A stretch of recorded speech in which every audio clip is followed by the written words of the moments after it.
Bapak Ibu kaum muslimin dan muslimat jamaah salat subuh Masjid Agung Assalam Kota Lubuk Linggau rahimakumullah. Pada pertemuan yang lalu, hari Rabu yang lalu, seminggu yang lalu, kita semua telah membahas memaknai istighfarnya seorang nabi. Kita ketahui Nabi rajin betul baca istighfar dalam setiap harinya. Standar minimalnya 70 kali, maksimalnya di atas 100 kali. Apa makna istighfarnya Nabi? Istighfar artinya minta ampun. Padahal dia adalah seorang Rasul, seorang Nabi yang sudah maksum, sudah terjaga, tidak mungkin berbuat salah dan dosa. Kemarin sudah kita bahas, ternyata penjelasan para ulama kita, istighfarnya Nabi bukan karena beliau berbuat salah. Istighfarnya Nabi bukan karena beliau berbuat dosa. Istighfarnya Nabi bukan karena beliau berbuat maksiat. Lalu apa istighfarnya Nabi?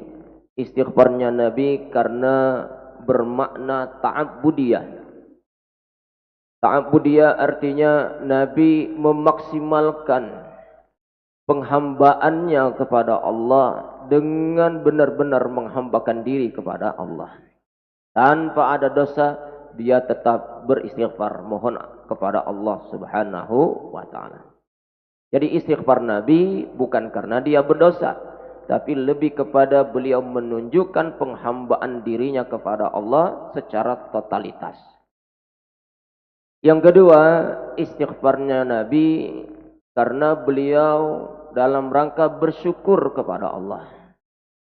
Bersyukur, alhamdulillah dipilih menjadi hamba Allah yang terbaik.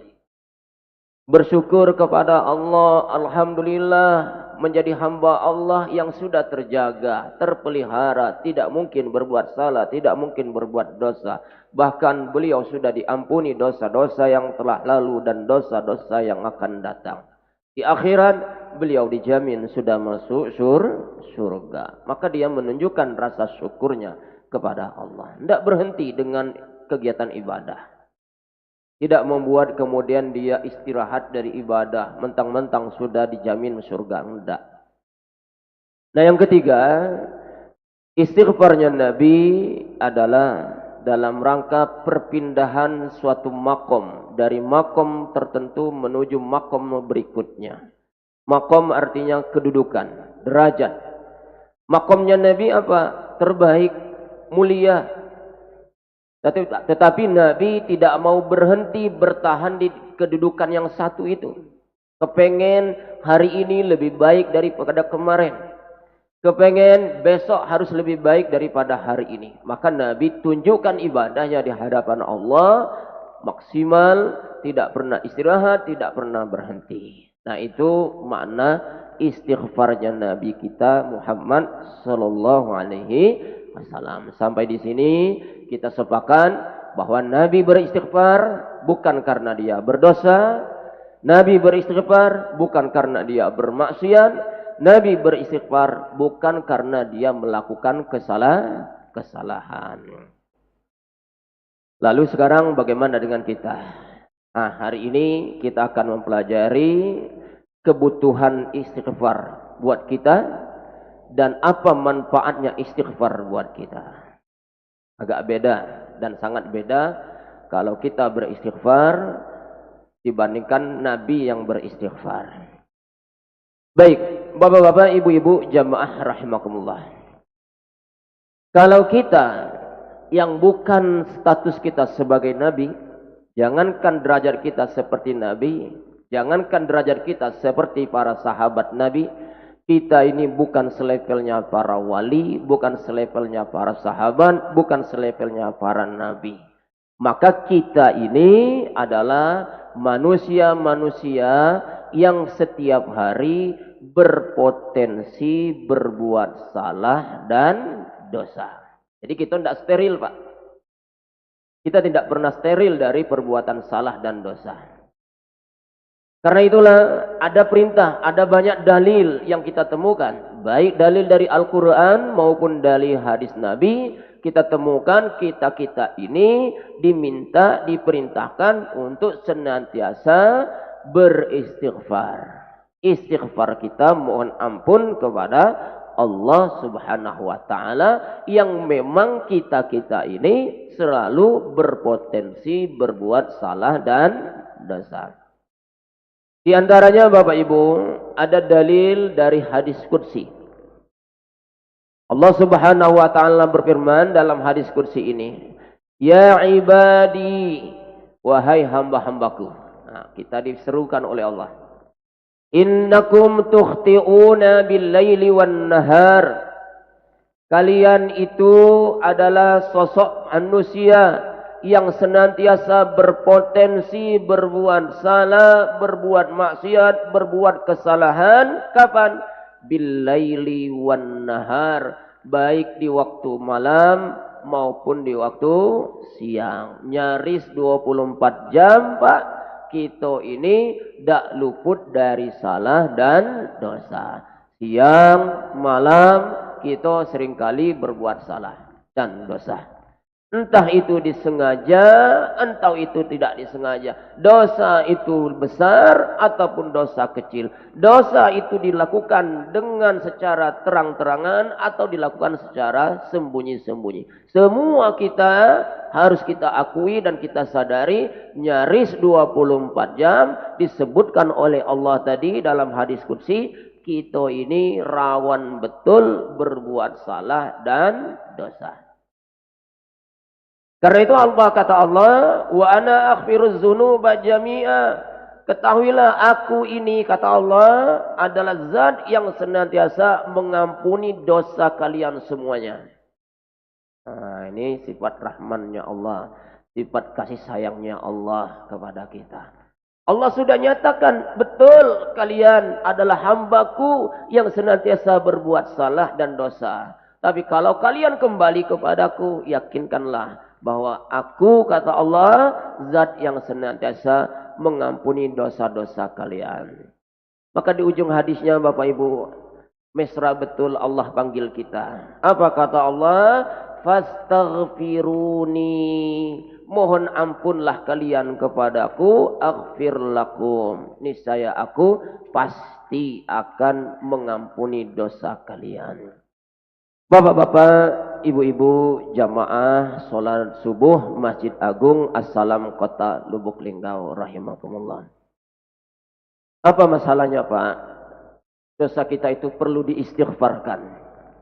Kesalahan kita itu perlu diistighfarkan.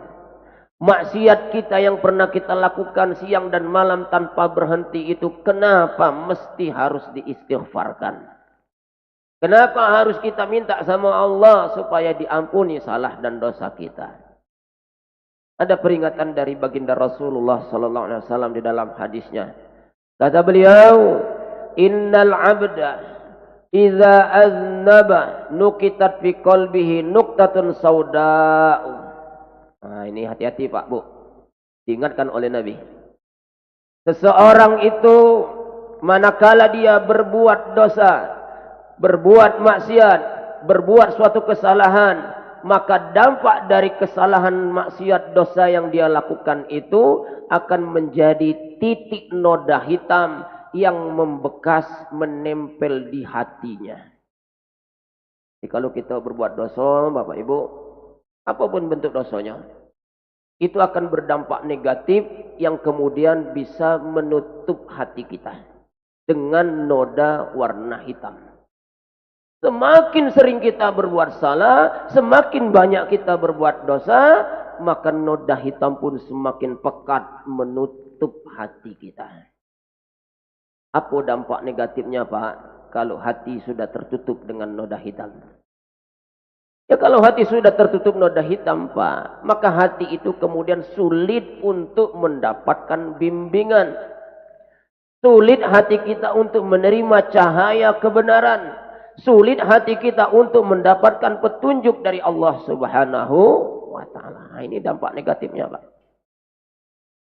Kenapa mesti hati? Nah, nanti ketemu dengan hadis yang lain, Pak.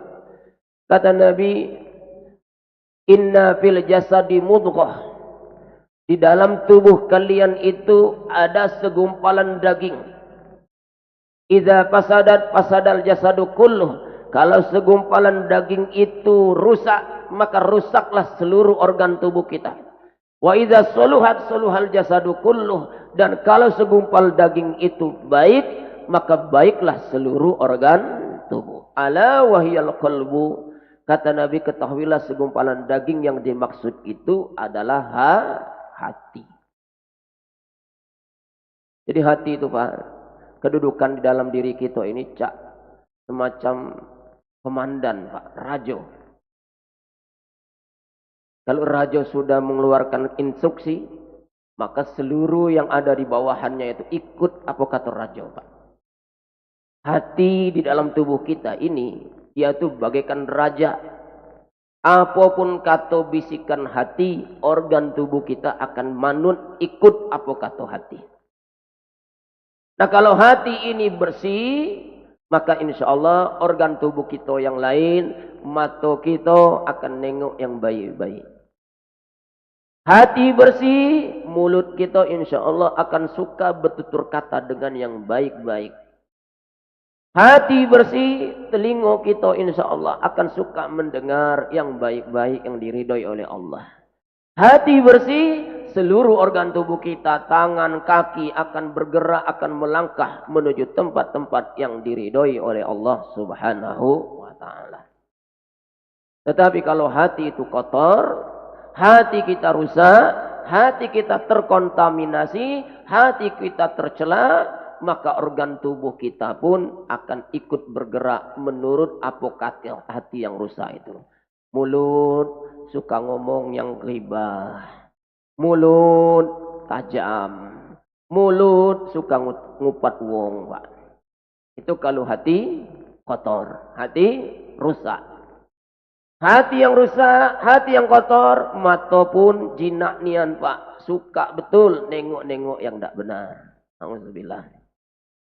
Hati yang rusak, telinga, organ tubuh yang lainnya cenderung suka berbuat yang tidak diridhoi oleh Allah Subhanahu wa Ta'ala. Maka kalau hati sudah tertutup dengan noda hitam, sulit betul untuk menerima kebenaran, sulit betul untuk menerima bimbingan, sulit betul untuk menerima cahaya ilahi. Dengar kumandang azan, badan sehat, ya Pak ya. Badan kita sehat, telinga kita dengar dengan pasat betul. Tapi suara azan itu tidak bergeming, tidak kita penuhi panggilannya. Itu kalau hati tertutup, Pak. Apa penyebabnya? Penyebabnya kata Nabi tadi apa?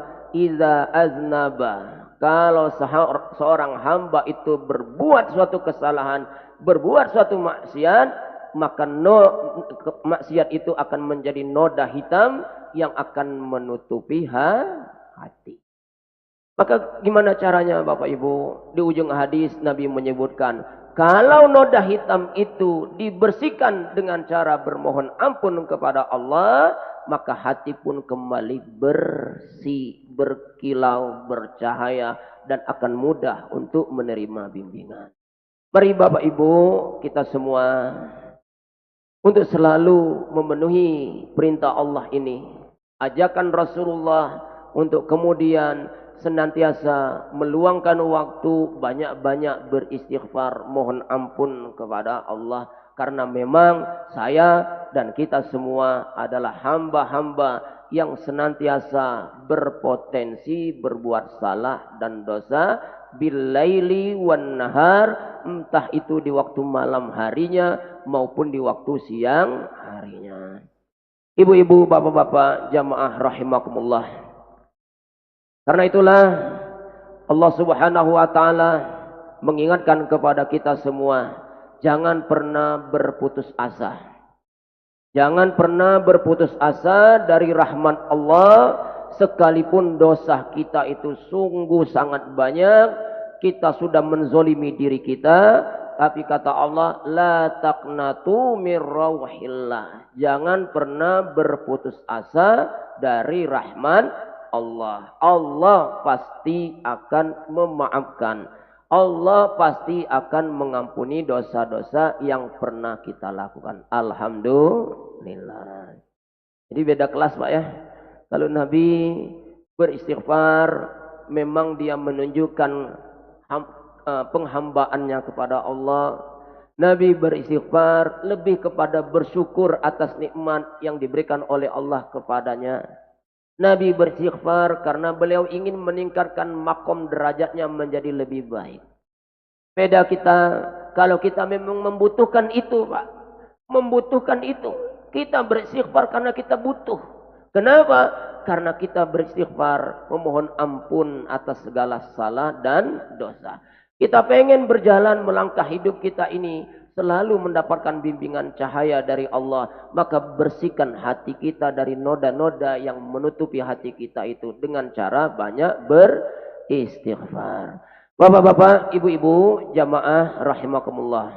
Lalu apa manfaatnya kalau hidup kita ini senantiasa diisi dengan banyak beristighfar? Dampak positifnya untuk kita apa? Tadi selain satu, mengampuni dosa kita.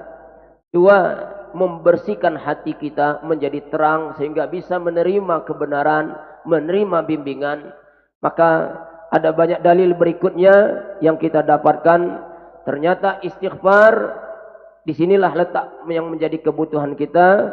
Istighfar punya banyak manfaat buat diri kita. Yang pertama, Bapak Ibu, istighfar itu berfungsi untuk kita sebagai penolak dari bala. Jadi kalau banyak istighfar Pak, bukan sekedar ngampuni dosa kita. Kita memang banyak salah dan dosa, karena itu harus kita banyak beristighfar. Tetapi lebih dari itu, rajinnya kita banyak beristighfar dapat menghindarkan diri kita dari bala dan bencana.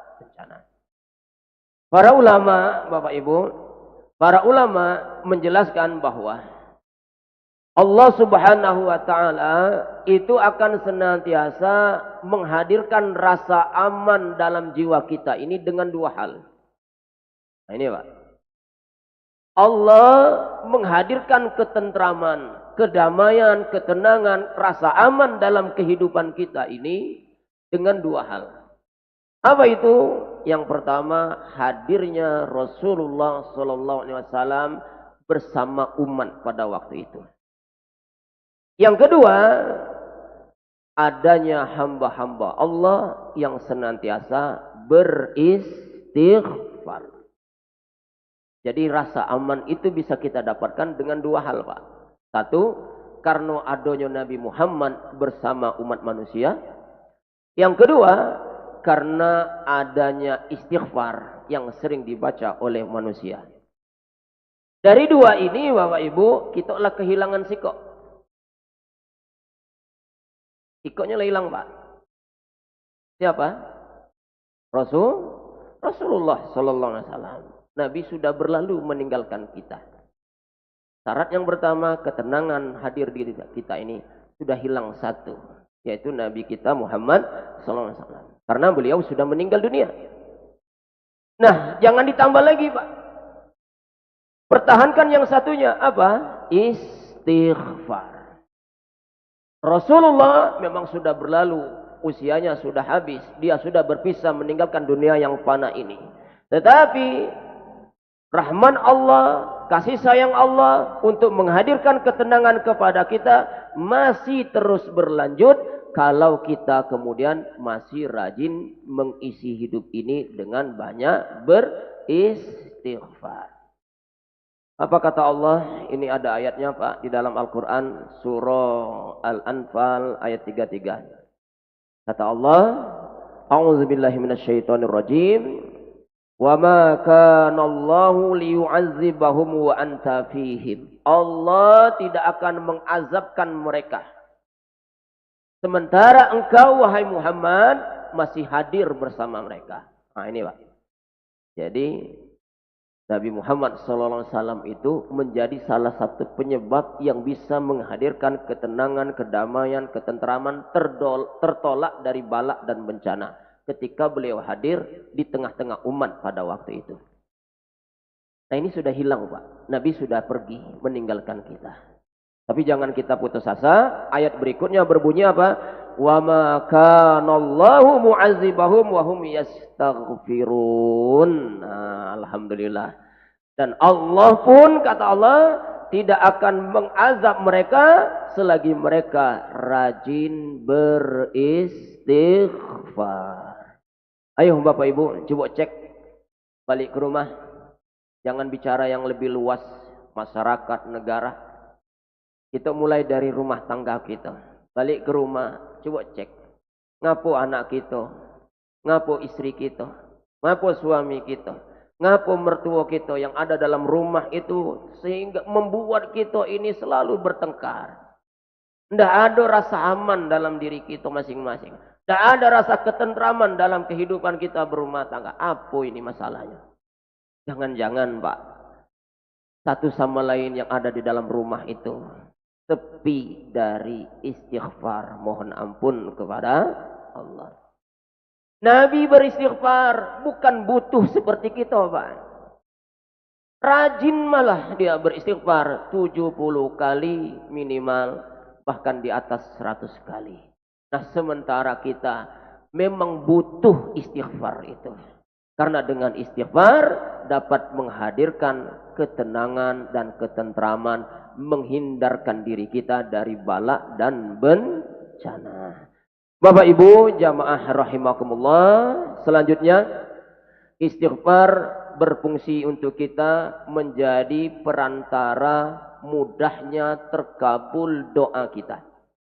Kita setiap hari berdoa Pak, minta apa yang menjadi kehajat hidup kita. Coba dievaluasi dari sekian banyak doa, ada tak di antara doa-doa kita yang tidak terkabul oleh Allah. Tapi saya yakin dari sekian banyak permintaan kita itu paling banyaknya adalah dikabulkan oleh Allah.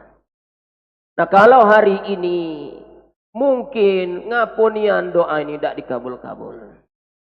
Nah syaratnya diantaranya adalah rajin-rajin mengisi hidup ini untuk beristighfar kepada Allah, mohon ampun kepada Allah Subhanahu wa taala. Nanti bisa baca Bapak Ibu dalilnya ada di Al-Qur'an.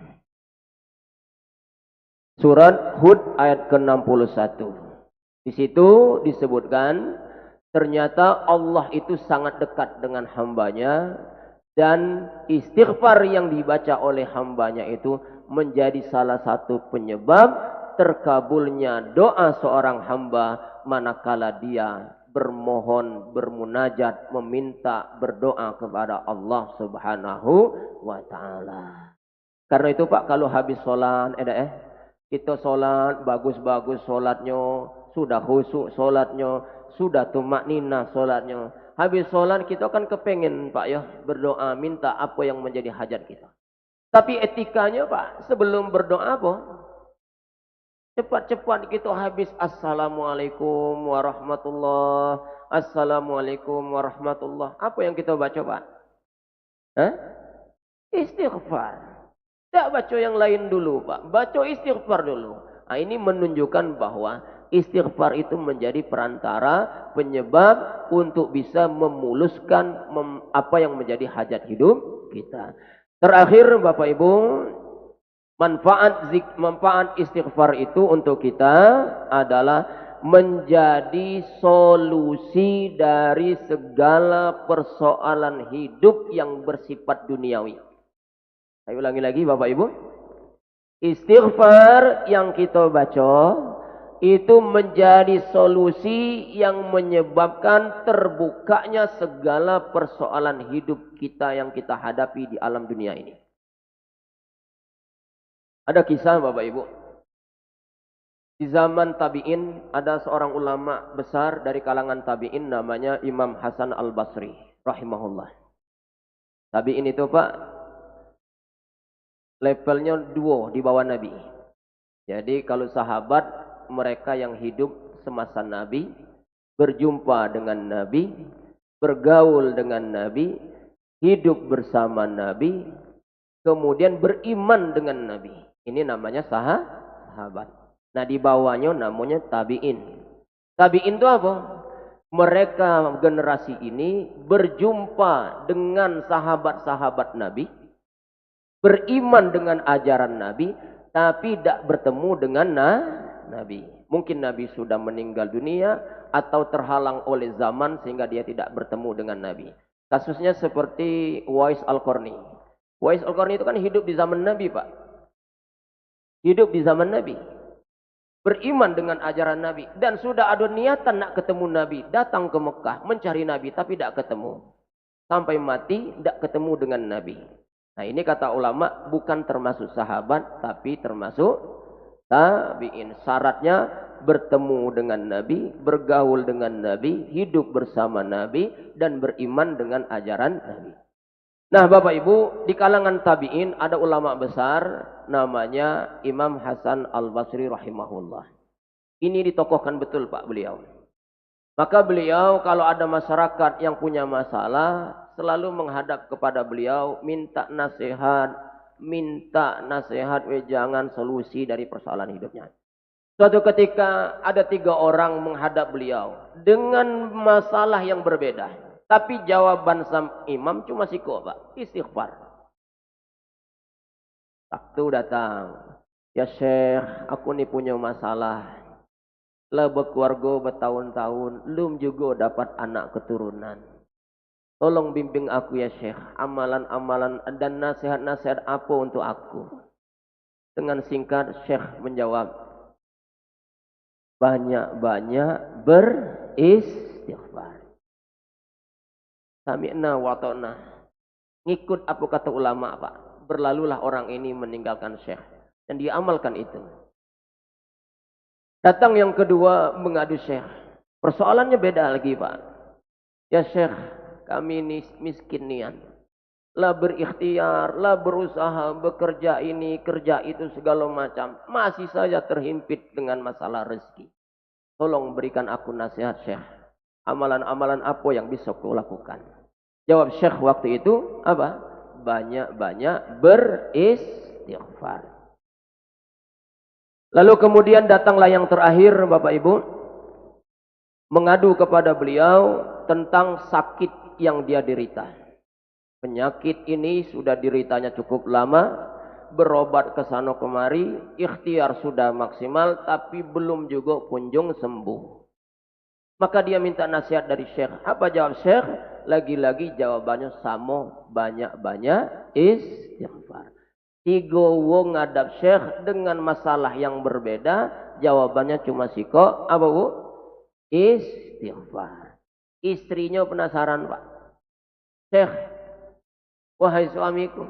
3 orang mengadu kepadamu dengan problem yang berbeda. Kok jawabnya cuma siko?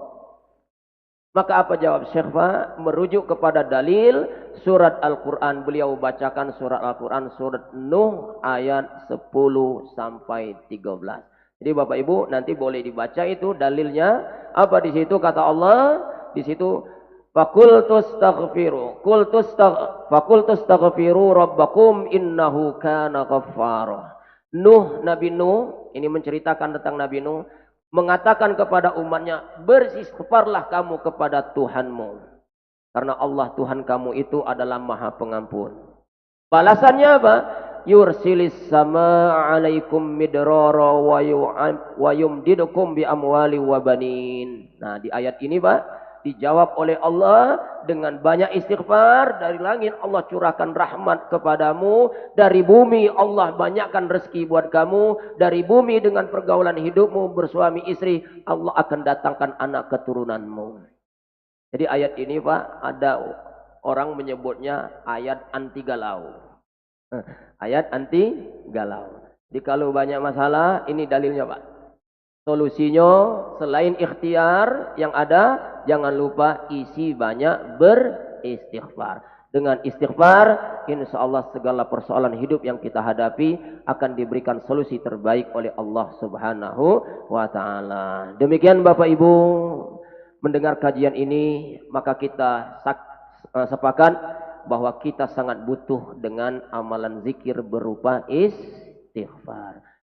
Mohon maaf atas segala kekurangannya, kepada Allah kami mohon ampun. Mari kita baca doa kafaratul majlis. Subhanakallahumma wa bihamdika asyhadu an la ilaha illa anta astaghfiruka wa atubu ilaik. Terima kasih. Wassalamualaikum warahmatullahi wabarakatuh.